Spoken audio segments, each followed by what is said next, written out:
Hello दोस्तों, स्वागत है आपका हमारे यूट्यूब चैनल हमारी शिक्षा में। आज हम आपके लिए लेकर आए हैं मुग़ल कालीन यानी कि 1526 से 1857 तक का संपूर्ण मुग़ल कालीन से संबंधित एमसीक्यू, जिसका पार्ट 1 हम देखेंगे। अगर आपको पसंद आएगा तो पार्ट 2 और पार्ट 3 बनाकर संपूर्ण मुग़ल कालीन को हम पूरा कर देंगे।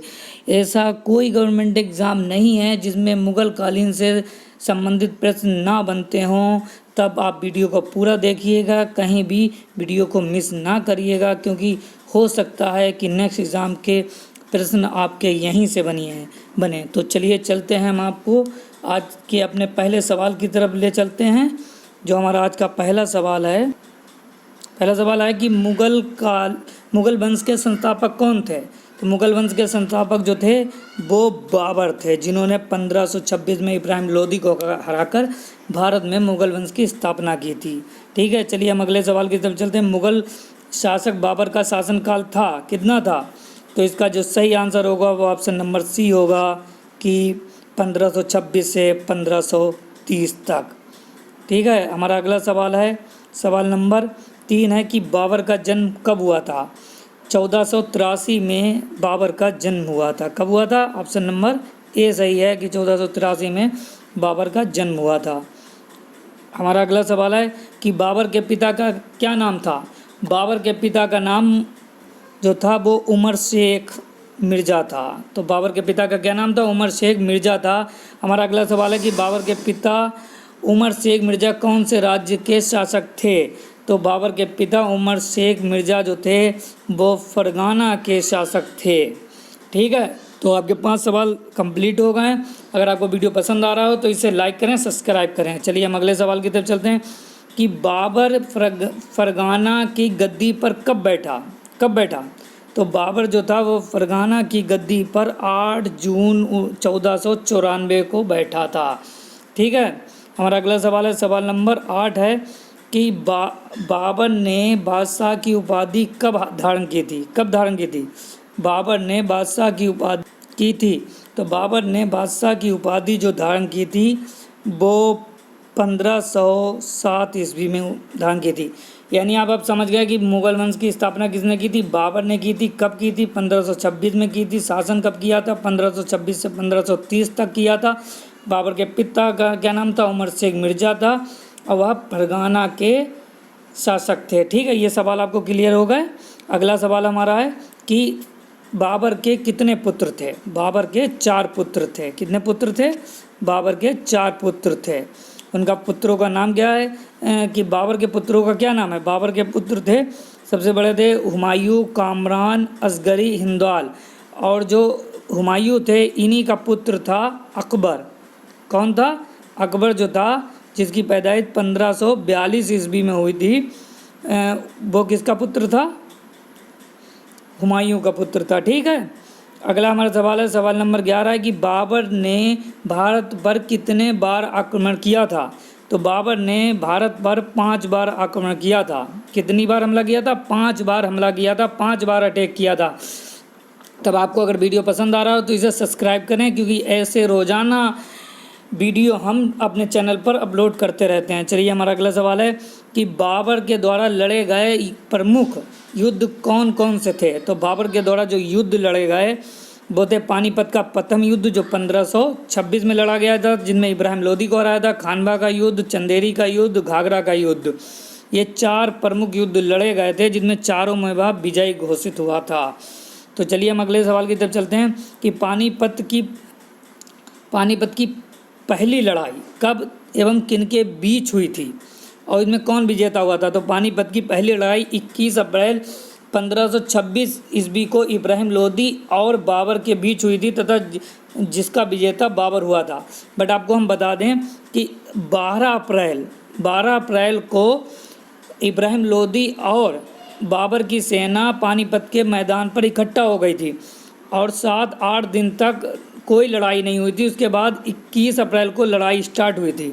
ठीक है, हमारा अगला सवाल है कि खानवा की लड़ाई कब एवं किनके बीच हुई तथा विजेता कौन था। तो खानवा का जो युद्ध हुआ था वो राणा सांगा और बाबर के बीच हुआ था, जो कब हुआ था? 17 मार्च 1527 ईस्वी को हुआ था। अगर आपसे पूछ लिया जाए कि खानवा के युद्ध किनके मध्य हुआ था, तब आप कहेंगे कि राणा सांगा और बाबर के मध्य हुआ था।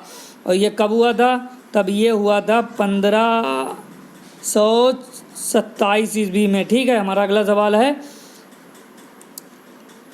कि चंदेरी का युद्ध कब एवं किनके बीच हुआ था? तब चंदेरी का युद्ध जो हुआ था वो 29 जनवरी 1528 ईस्वी को मेदिनी राय एवं बाबर के बीच हुआ था, जिसमें विजेता कौन हुआ था? बाबर हुआ था। तो चंदेरी का युद्ध कब हुआ था? 1528 ईस्वी में हुआ था। ठीक है, मेदिनी राय और बाबर के मध्य। हमारा अगला सवाल है सवाल नंबर 15 की घाघरा की लड़ाई कब एवं किनके बीच हुई थी और इसमें कौन विजेता हुआ था? तो घाघरा की जो लड़ाई हुई थी वो 6 मई 1529 ईस्वी में हुई थी, जो अफगानों एवं बाबर के बीच हुआ था, जिसमें बाबर विजयी घोषित हुआ था। ठीक है, अगर आपको वीडियो पसंद आ रहा हो तो इसे प्लीज़ लाइक करें, सब्सक्राइब करें, अपने दोस्तों के संग शेयर भी करें। एक सवाल जो है जो हम आपको कमेंट बॉक्स में जिसका आंसर देने के लिए छोड़ रहे हैं वो है कि बाबर ने काबुल पर कब कब्जा किया था? इसका आंसर आप मुझे कमेंट बॉक्स में दे सकते हैं। और ऐसे ही महत्वपूर्ण प्रश्नों के लिए आप हमारे चैनल को सब्सक्राइब करें, क्योंकि रोज़ाना हम इस तरीके की वीडियो डालते रहते हैं। हमारा अगला सवाल है कि मध्यकाल का प्रथम शासक कौन था? मध्यकाल का प्रथम शासक कौन था? तब मध्यकाल का जो प्रथम शासक था वो इब्राहिम लोदी था। मैं आपको एक बार फिर से बता दूं कि इब्राहिम लोदी को हराकर ही मुगल वंश की स्थापना की थी 1526 में बाबर ने। ठीक है, हमारा अगला सवाल है कि बाबर को कलंदर की उपाधि क्यों दी गई थी? क्यों दी गई थी? क्योंकि बाबर की उदारता के लिए, बाबर की बुद्धिमानी के लिए, या बाबर की उदारता के लिए? तो जो इसे उपाधि दी गई थी उदारता के लिए दी गई थी, क्योंकि बाबर बहुत ही ज़्यादा उदार था। आगे अगर इस बारे में आप पढ़ेंगे तो देखेंगे कि जो ये माल ले जाता था वह गरीबों में बांट देता था। ठीक है, हमारा अगला सवाल है कि खानवा युद्ध विजय के बाद बाबर ने कौन सी उपाधि धारण की थी?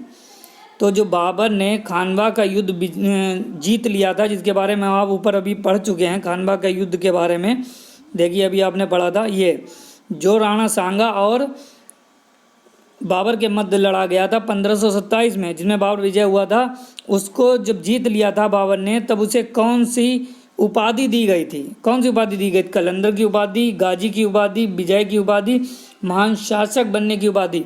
तब हम इसका आंसर देंगे कि इसकी जो इन्हें जो उपाधि दी गई थी वो गाजी की उपाधि दी गई थी। ठीक है, तो अगर आपसे पूछ लिया जाए कि बाबर को खानवा का युद्ध जीतने के बाद कौन सी उपाधि दी गई थी, तब आप कहेंगे कि गाजी की उपाधि दी गई थी। ठीक है, हमारा अगला सवाल है कि राणा सांगा की मृत्यु कब और क्यों हुई? तो राणा सांगा की जो मृत्यु हुई थी वो 30 जनवरी 1528 ईस्वी को जहर खाने की वजह से हुई थी, जहर देने की वजह से हुई थी। तो यानी राणा सांगा की जो मृत्यु हुई थी वो जहर देने की वजह से हो गई थी। ठीक है, हमारा अगला सवाल है कि बाबर की मृत्यु कब और कहाँ हुई थी? तो आप सब जानते हैं कि बाबर का शासनकाल 1526 से 1530 तक रहा है, यानी कि बाबर की मृत्यु जो हुई थी वो 1530 में हुई थी। बट ये सवाल है कि बाबर की मृत्यु कहाँ हुई थी? बाबर की मृत्यु हुई थी 26 दिसंबर 1530 ईस्वी को। कब हुई थी? 26 दिसंबर 1530 ईस्वी को आगरा में बाबर की मृत्यु हो गई थी। ठीक है, हमारा अगला सवाल है कि प्रारंभ में बाबर के शव को कहाँ दफनाया गया था? तो प्रारंभ में, स्टार्टिंग में बाबर के शव को आगरा के आराम बाग स्थान पर दफनाया गया था। ठीक है, हमारा अगला सवाल है कि बाबर अपने शव को दफनाने के लिए किस स्थान का चुनाव किया था? बाबर अपने शव को दफनाने के लिए किस स्थान का चुनाव किया था? मतलब बाबर ने पहले ही बता दिया था कि जब वो मरे तो उसको किस स्थान पर दफनाया जाए। तब इसका जो सही आंसर होगा, इसका जो सही जवाब होगा, स्टार्टिंग में बाबर के शव को आगरा में दफनाया गया था, बट अंत में बाबर के शव को काबुल में दफनाया गया था। कहाँ दफनाया गया था? काबुल में। ठीक है, तो जो इम्पोर्टेंट प्रश्न हैं वो अब हम आपके लिए लेके आ रहे हैं। ये प्रश्न हर एग्ज़ाम में पूछे जाते हैं, ये किसी एक स्पेसिफिक एग्ज़ाम के लिए नहीं है, क्योंकि मुग़ल काल इतना इम्पोर्टेंट है एग्ज़ाम के दृष्टिकोण से कि ये हर एग्ज़ाम में आपको देखने को मिल जाता है। अगला सवाल है कि बाबर की आत्मकथा किस पुस्तक में दर्शाया गया है। आत्मकथा को किस पुस्तक में दर्शाया गया है, तब ये होगा ऑप्शन नंबर सी, यानी कि तुजुक ए बाबरी नामक पुस्तक में बाबर की आत्मकथा को दर्शाया गया है। हमारा अगला सवाल है कि अब्दुल रहीम खाना ने बाबर को किस भाषा में अनुवाद किया था। बाबरनामा को किस भाषा में अनुवाद किया था, तो बाबरनामा को फारसी भाषा में अनुवाद किया था। किसने किया था, ठीक है, अब्दुल रहीम खाना ने बाबरनामा को फारसी में अनुवाद किया था, ठीक है। हमारा अगला सवाल है, सवाल नंबर 25 है कि चार बाग बनाने के परंपरा की शुरुआत किसके समय से हुई। तो चार बाग बनाने की जो परंपरा थी उसकी शुरुआत जो हुई थी वो अकबर के शासनकाल से हुई थी, ठीक। हमारा अगला सवाल है, अगला सवाल है कि बाबर ने मुगल वंश की स्थापना कब की थी। तो ये तो मैं बता ही चुका हूँ आपकी कि बाबर ने मुगल वंश की स्थापना की थी 1526 ईस्वी में, ठीक है। इस सवाल को तो आप कभी भूल ही नहीं सकते हैं, इतनी बार मैंने बताया है। इसके ऊपर मैंने पिछला वीडियो भी बनाया है, आपको डिस्क्रिप्शन में उसका लिंक मिल जाएगा। तो चलिए हम अगले सवाल की तरफ चलते हैं कि बाबर ने 1526 ईस्वी में किस वंश के शासक को हराकर मुगल वंश की स्थापना की थी। तो आप जानते हैं कि लोधी वंश के शासक इब्राहिम लोधी को हराकर भारत में मुगल वंश की स्थापना की थी। अब लोधी वंश के बारे में हम जान लेते हैं कि लोधी वंश की स्थापना की थी बहलोल लोधी ने। उसमें से एक अगला शासक जो था सिकंदर लोधी था, जिसने आगरा शहर को बसाया था, ठीक है। तब अगले सवाल की तरफ हम चलते हैं कि किस युद्ध में बाबर ने तोपखाना का इस्तेमाल किया था। तो आपको जानना है कि पानीपत के प्रथम युद्ध में बाबर ने तोपखाना युद्ध पद्धति का प्रयोग किया था। अगला सवाल है, सवाल नंबर 29 है कि कौन सी युद्ध जीतने के बाद बाबर ने खजाने का मुंह गरीब सगे संबंधियों आदि के लिए खोल दिया था। इस उदारता के लिए बाबर को कलंदर की उपाधि दी गई थी। तो पानीपत का जो प्रथम युद्ध हुआ था उसके लिए, उसके बाद इसने जो माल था उसको अपने सगे संबंधियों गरीबों के लिए खोल दिया था, ठीक है, माल के जो दरवाजे थे, ठीक है। अगला सवाल है हमारा कि कौन से शासक ने भारत में ग्रैंड ट्रंक रोड का निर्माण करवाया था। तो भारत में जो ग्रैंड ट्रंक का रोड का निर्माण करवाया था वो शासक थे शेरशाह सूरी। शेरशाह सूरी को आप जानते हैं कि उन्हें मुगल काल में प्रशासनिक सुधार के लिए भी जाना जाता है, ठीक है। तो हमारा अगला सवाल है कि पानीपत की दूसरी लड़ाई किसके बीच लड़ी गई थी। तो पानीपत की दूसरी जो लड़ाई लड़ी गई थी वो अकबर और हेमू के बीच लड़ी गई थी, जो 1556 में हुई थी, ठीक है। तो पानीपत की पहली लड़ाई हुई थी 1526 में इब्राहिम लोधी और बाबर के मध्य। दूसरी लड़ाई हुई थी अकबर और हेमू के मध्य, ठीक है। हमारा अगला सवाल है कि पानीपत की दूसरी लड़ाई कब हुई थी। तो पानीपत की जो दूसरी लड़ाई हुई थी वो हुई थी 5 नवंबर 1556 को, 56 ईस्वी को। इसमें जो ऑप्शन दिया है उसमें यहाँ पे 5 नवंबर होगा, ठीक है। चलिए हम अपने अगले सवाल की तरफ चलते हैं। ये सवाल तो क्लियर हो गया कि दूसरी लड़ाई 5 नवंबर 1556 को हुई थी अकबर और हेमू के मध्य। अगला सवाल है कि दीन इलाही नामक नया धर्म किसके द्वारा शुरू किया गया था। तो दीन इलाही नामक नया धर्म जो शुरू किया गया था वो अकबर द्वारा शुरू किया गया था। और हम आपको बता दें कि एकमात्र हिंदू जो पहला और आखिरी हिंदू था जिसने दीन इलाही धर्म को कबूल किया था वो थे, हम आपको बता दें उनके बारे में, वो थे बीरबल एकमात्र ऐसे पहले और आखिरी हिंदू थे जिन्होंने दीन इलाही नामक धर्म को कबूल किया था। इसके ऊपर मैं पहले भी वीडियो बना चुका हूँ, आप डिस्क्रिप्शन में जाके उसका लिंक देख सकते हैं। तो अच्छा, तो अगर आपको वीडियो पसंद आ रहा हो तो प्लीज़ इसे लाइक करें, सब्सक्राइब करें और अपने दोस्तों के संग शेयर करें। ये इतने मोस्ट इंपॉर्टेंट प्रश्न हैं कि हो सकता है कि नेक्स्ट गवर्नमेंट एग्ज़ाम में आपको देखने को मिल जाएँ। तो चलिए शुरू करते हैं हम अगले सवाल की तरफ अपने। हमारा सवाल नंबर 34 है कि प्रसिद्ध मुस्लिम शासिका चांद बीबी जिसने बरार को अकबर को दिया था, चांद बीबी किस राज्य से संबंधित थी। तो चांद बीबी जो थी वो किस राज्य से संबंधित थी। चांद बीबी अहमदनगर नामक स्थान यानी राज्य से संबंधित थी। हमारा अगला सवाल है सवाल नंबर 35 है कि मनसबदारी प्रणाली मुगल शासक व्यवस्था में किसने लागू की थी। यानी जो कोई मुगल सिस्टम था उसमें मनसबदारी जो पद्धति थी, प्रणाली थी, उसको किसने लागू किया था। तब आप जानते हैं कि उसको अकबर ने लागू किया था। मनसबदारी के लिए अकबर जाने जाते हैं। हमारा अगला सवाल है कि महान संगीतज्ञ तानसेन किस दरबार से संबंधित थे। तब आपको मालूम है तानसेन अकबर के दरबार से संबंधित थे। तानसेन जब कभी भी आपको प्रश्न में मिल जाए तब आप ये जान लीजिए कि ऑप्शन में आपको अकबर ही टिक करना है। हमारा अगला सवाल है कि मुगल वंश काल की मुख्य राजभाषा क्या थी। अरबी थी, हिंदी थी, उर्दू थी या फारसी थी। तो मुगल काल की जो मुख्य भाषा थी वो फारसी थी। ठीक है, मुगल काल की जो मुख्य राजभाषा थी वो क्या थी, वो फारसी थी। हमारा अगला सवाल है सवाल नंबर 38 है कि सती प्रथा की तृष्णा करने वाला प्रथम मुगल सम्राट कौन था। मतलब किसने इसकी आलोचना की थी। तो जो इसकी आलोचना करने वाले प्रथम जो शासक थे वो थे अकबर। अकबर के बारे में हम आपको बता दें कि अकबर हुमायूं के पुत्र थे और इनकी पैदाइश जो हुई थी, इनके जो जन्म हुआ था वो 1542 ईस्वी में हुआ था और इन्होंने जो गद्दी संभाली थी, शासन किया था, वो 1556 ईस्वी में इन्होंने गद्दी संभाली थी। और 1556 में ही इनको अकबर को हेमू से युद्ध करना पड़ा था, जो पानीपत का सेकेंड वॉर कहलाता है। ठीक है, इसके ऊपर मैंने एक वीडियो बनाया, आप उसको देख सकते हैं, डिस्क्रिप्शन में उसका लिंक आपको मिल जाएगा।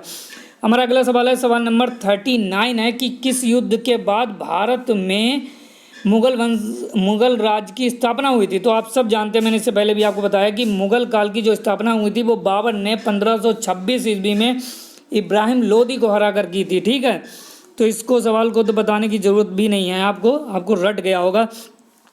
आपको जो भी सवाल आते हैं उसको आप कमेंट बॉक्स में टाइप करिए, क्योंकि आपको जो भी आता है आप उसे लिख कर दीजिए तो आपको और मजबूत हो जाएगा। ठीक है, हम अगले सवाल की तरफ चलते हैं। हमारा अगला सवाल है कि अकबर की जीवन कथा किसने लिखी थी। अकबर की जीवन कथा किसने लिखी थी।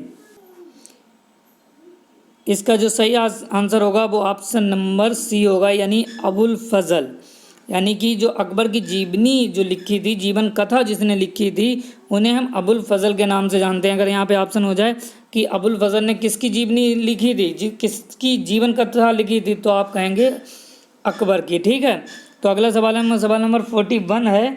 ये मोस्ट इंपॉर्टेंट प्रश्न आपके मुगल काल से संबंधित हैं। अगर आपको वीडियो पसंद आएगा तो आप मुझे कमेंट बॉक्स में लिख के दीजिए, मैं इसके ऊपर नेक्स्ट वीडियो बनाऊंगा, क्योंकि मैंने ये प्लान किया है कि आपको संपूर्ण मुगल कालीन पढ़ा दूं, जिससे आपको कभी भी मुगल कालीन से संबंधित प्रश्नों के लिए कठिनाइयों का सामना ना करना पड़े।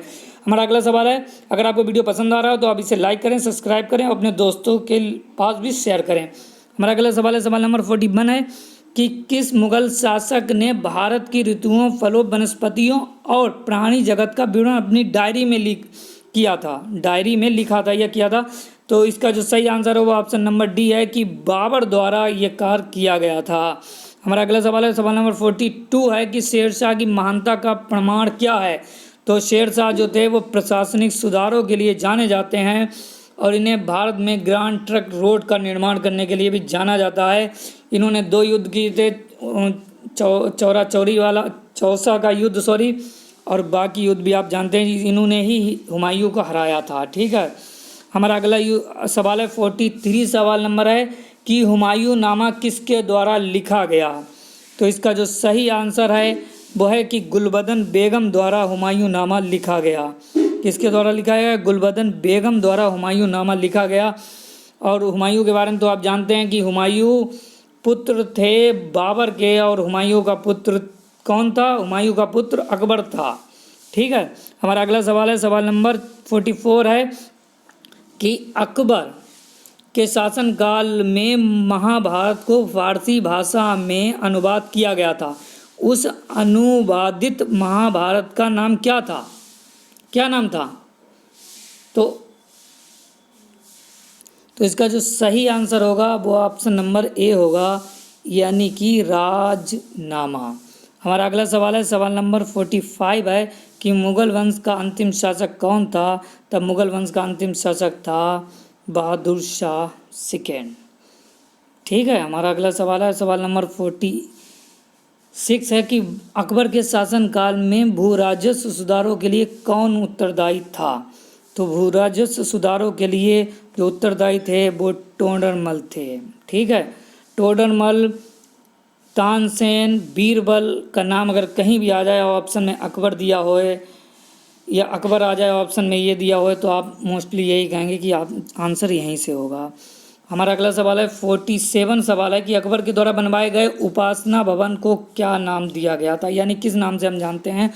तो उपासना भवन को हम इबादत खाने के नाम से जानते हैं, जहाँ प्रत्येक धर्म को के लोग इबादत करते थे। ठीक है, हमारा अगला सवाल है, सवाल नंबर 48 है कि सुप्रसिद्ध संगीतज्ञ बैजू बावरा किसके शासनकाल में सुविख्यात थे।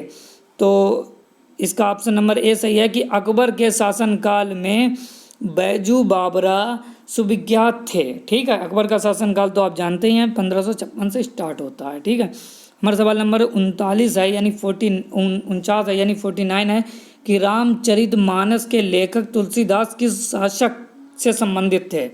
तो रामचरितमानस जो थे के लेखक जो थे वो तुलसीदास जो थे वो किस काल से संबंधित थे। तो अकबर के काल से संबंधित थे। ठीक है, तो हमारा अगला सवाल है, सवाल नंबर 50 है यानी 50 है कि बाबर मूल रूप से कहाँ का शासक था। तो बाबर जो था वो मूल रूप से फरगाना का शासक था। कहाँ का शासक था? फरगाना का शासक था। और बाबर का जन्म कब हुआ था? तो 1483 में हुआ था। ये आप इससे पहले पढ़ चुके हैं। ठीक है, हमारा अगला और लास्ट सवाल है, सवाल नंबर 51 है कि पटना को प्रांतीय राजधानी किसने बनाया था। पटना को प्रांतीय राजधानी किसने बनाया था। तो ये हमारे सवाल यहाँ पे कंप्लीट होते हैं। और आपसे उम्मीद है कि आपको वीडियो पसंद आया होगा और आप इसे लाइक करें, सब्सक्राइब करें, अपने दोस्तों के संग शेयर करें। और इसका नेक्स्ट वीडियो भी हम आपको बहुत ही जल्द बना के देंगे, जिसमें अगले 51 क्वेश्चन होंगे। और उम्मीद करते हैं कि आपको वीडियो पसंद आया होगा। तो इसका जो सही आंसर है वो ऑप्शन नंबर बी है, शेरशाह। शेरशाह ने पटना को प्रांतीय राजधानी बनाया था। तो चलिए हम चलते हैं, हम अगले वीडियो में आपके साथ फिर से आएंगे अगले सवालों को लेकर। उम्मीद है कि आपको वीडियो पसंद आया होगा। अगर आपको वीडियो पसंद आया हो तो प्लीज़ इसे लाइक करें, सब्सक्राइब करें और अपने दोस्तों के संग शेयर करें। धन्यवाद, शुक्रिया।